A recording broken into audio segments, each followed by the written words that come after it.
안녕하세요. 최다은 변호사입니다. 오늘은 형사사건과 관련된 금전적인 보상에 대해서 말씀을 드리려고 하는데요. 일단 피해자 입장에서 먼저 설명을 드릴게요. 예를 들어서 내가 강간의 피해를 당했어. 아니면 추행의 피해를 입었어. 그런 경우에 할 수 있는 방법은 두 가지예요. 첫 번째는 형사 고소를 해서 저 사람을 처벌해 주세요 라고 할 수 있고, 또 두 번째는 내가 금전적인 피해 보상을 받고 싶어요 라고 민사소송을 제기하는 경우가 있고, 둘 다를 할 수도 있어요. 자, 그런데 어떤 게 다르냐면, 자, 일단 기본적으로 형사사건과 민사사건을 나눠서 설명을 드릴게요. 형사사건이라는 거는 저 사람을 처벌해 주세요, 저 사람은 범죄자예요 라고 얘기를 하는 거예요. 그럴 때는 경찰서에 고소장을 제출하면서 사건이 시작이 됩니다. 아니면은 신고를 하면서 시작이 되겠죠. 통상 고소나 신고를 통해서 형사사건이 진행이 됩니다. 형사사건을 했는데 만약에 벌금 700만 원이 선고가 됐다 라고 말하면 피해자분들께서 그럼 나한테 700만 원 주는 건가? 라고 오해를 하시는데, 형사사건은 피해자에게 돈 주라는 판결이 나오는 게 아닙니다. 자, 너는 이만한 죄를 저질렀기 때문에, 자, 쉽게 음주운전을 생각하시면 돼요. 음주운전을 해서 벌금 500만 원이 나왔다, 예를 들어서.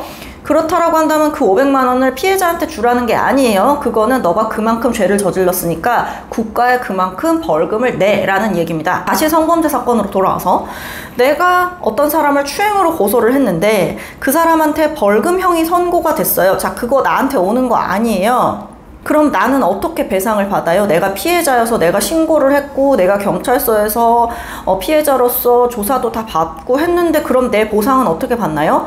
자, 금전적인 보상은 민사로 받게 됩니다. 그렇기 때문에 별도로 민사소송을 제기하셔야 돼요. 그거 너무 번거롭잖아요, 그쵸? 그렇기 때문에 형사사건을 진행하면서 가해자 측이 합의하자라고 얘기하면 피해자가 통상 합의를 하는 경우는 그런 번거로운 절차를 없애기 위해서 형사 고소를 한 건으로 내가 피해 보상도 받고 저 사람이 처벌도 받을 수 있는 어떤 그런 여건을 만들어 줘야지, 약간 그런 생각을 가지고 있을 때 형사사건을 통해서 손해배상도 받고, 한 번에 그거는 이제 민사상 손해배상이라기보다는 합의금, 뭐 그런 거죠. 피해 배상을 받는 거죠. 손해에 대한 배상을 받는다. 그것을 한 번에 해결하기 위해서 형사고소를 하는 경우가 있다. 그런데 형사고소를 했을 때 오해하시는 부분은, 내가 고소만 하면 금전적인 보상도 받을 수 있겠지 라고 오해를 하시는데, 꼭 그런 거는 아니다. 자, 상대방이 무죄 주장을 할 수도 있죠. 상대방이 무죄 주장을 하게 되면은 나는 그 사람이 합의하자는 얘기를 안 할 테니까 합의하지 않겠다, 난 저 사람을 오히려 무고로 고소하고 싶다, 만약에 그런 입장을 상대방이 취한다면 나는 금전적 손해배상을 전혀 받을 수 없는 상황이 발생할 수 있어요. 그렇기 때문에 내가 형사고소를 했을 때 상대방이 무조건 처벌도 받고 나한테 돈도 주겠지? 라는 생각을 하는 거는 좀 잘못된 거다. 상대방이 어떻게 할지는 모른다는 점. 그리고 고소를 하게 되면 돌이킬 수가 없어요. 제가 전에도 말씀드렸을지는 모르겠는데, 피해자가 형사고소를 한다. 자, 성범죄 사건으로 어떤 사람을 형사고소한다는 건 상대방에게도 돌이킬 수 없는 결과를 낳게 되고 나에게도 돌이킬 수 없는 결과를 낳게 되기 때문에 정말 신중하셔야 돼요. 그게 어떤 취지냐? 피해자는 내가 피해자로 신고를 하게 되거나 고소를 하게 되면 피해자로서 경찰서에 출석해서 피해 사실에 대해서 조서를 작성하게 됩니다. 그런 과정이 있고, 상대방이 만약에 무죄 주장을 하게 된다. 나는 그런 사실관계에 대해서 명명백백 밝혀보자. 나는 그런 일을 저지른 적이 없다 라고 얘기를 한다면, 그때는 내가 법정에 출석을 해서 계속 진술을 해야 될 경우도 있고, 관련 증거 자료를 제출하라고 하면 네네 그걸 제출하고 연락을 하고 피해자 국선 변호사랑 연락을 해야 되고, 이런 번거로운 절차가 예견이 되어 있단 말이에요. 그렇기 때문에 형사고소를 해서 더 힘들어질 수도 있다, 뭐 그런 점이 있습니다. 내가 조사를 받을 때는 변호사가 대신 가줄 수 없어요, 형사사건은. 그렇기 때문에 내가 직접 출석해서, 내가 바쁜데 경찰이랑 시간 약속을 정해서 한 번 혹은 여러 번 조사에 응해야 될 가능성이 있다. 그건 합의를 하고 나서도 끝나지 않아요. 내가 고소를 하면 상대방 입장에서도 합의를 하면 그 사건이 끝나냐? 안 끝나요. 계속 재판으로 넘어가고 이렇게 되기 때문에 내가 고소장을 제출할 때는 조금 신중할 필요가 있다.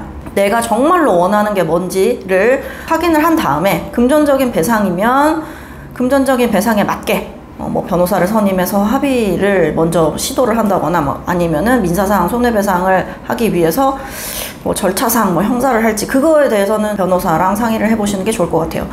여튼 형사사건을 통해서 금전적인 배상이 한꺼번에 이루어지는 경우들도 있지만 꼭 그런 건 아니다. 만약에 그렇다면 내가 뭐 중간간으로 고소를 했어. 뭐 어떤 식으로 고소를 했는데 상대방이 재판이 진행이 돼서 판결이 선고되고 확정될 때까지 나한테 단 한 차례도 합의 얘기를 한 적이 없다는 케이스를 굉장히 많이 듣거든요. 그러고 나면 어떻게 해야 된다? 다시 민사소송을 제기해야 돼요.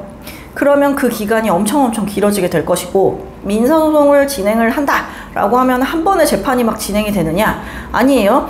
자, 상대방에 대해서 특정을 해야 되고, 특정을 하기 위해서, 그리고 개인정보를 알기 위해서 검찰에 해당 형사사건에 대한 피의자 혹은 피고인의 정보에 대해서 열람등사 신청을 해야 되고, 정보공개 청구를 해야 되고, 그것을 다시 받은 다음에는 민사소장에 그것을 보정을 해서 다시 내야 되고, 뭐 이런 식으로 굉장히 복잡한 절차가 진행이 됩니다.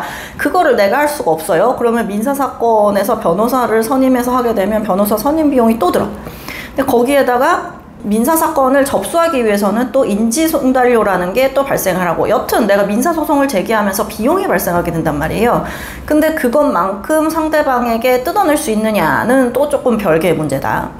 그렇기 때문에 제가 피해자분들하고 얘기를 할 때도 그렇고, 웬만하면 합의를 하시는 게 상대방을 꼭 위해서라기보다는 본인이 불편해지지 않기 위해서, 본인이 번거롭지 않기 위해서 합의를 하는 게 피해자 입장에서도 최선이다. 그런 말씀을 좀 드리고 싶어요. 무조건 합의 안 하고 뭐 최대한 저 사람을 벌을 받게도 하면서 또 나한테 최고로 배상이 오게끔 하는 방법은 사실상 거의 없다. 문제는 상대방이 합의하자는 얘기를 안 했을 때 민사까지 가는 번거로움이 발생할 수 있지만, 가해자 측에서 합의하자라고 얘기를 하면 웬만하면 합의를 하시는 게 본인을 위해서도 좋고 상대방을 위해서라고 하기는 좀 그렇지만, 여튼 서로 절차상 불편함을 없애기 위해서 좋다는 점을 말씀드리고 싶어요. 애초에 고소하기 전에 한번 합의 의사를 타진해 볼 수도 있고, 만약에 그런 게 아니라 내가 괜히 합의 얘기를 먼저 꺼내면 상대방이 뭐야 쟤 꽃뱀 아니야 하게 될까봐 무서워서 그것을 뭐 애초에 하지 않고, 합의에 대한 타진을 하지 않고 먼저 고소를 하는 방법도 있고, 그런 거는 상대방이 지금 혐의를 인정하고 있느냐 사과를 하고 있느냐 여러 가지를 좀 고려해서 판단을 해야 되니까, 그런 점에 대해서도 내가 형사고소를 할지 뭐 민사를 할지 아니면 합의를 먼저 얘기할지도 좀 전문가의 도움을 받아서 진행을 하시는 게 좋다는 점 말씀드리고 싶습니다.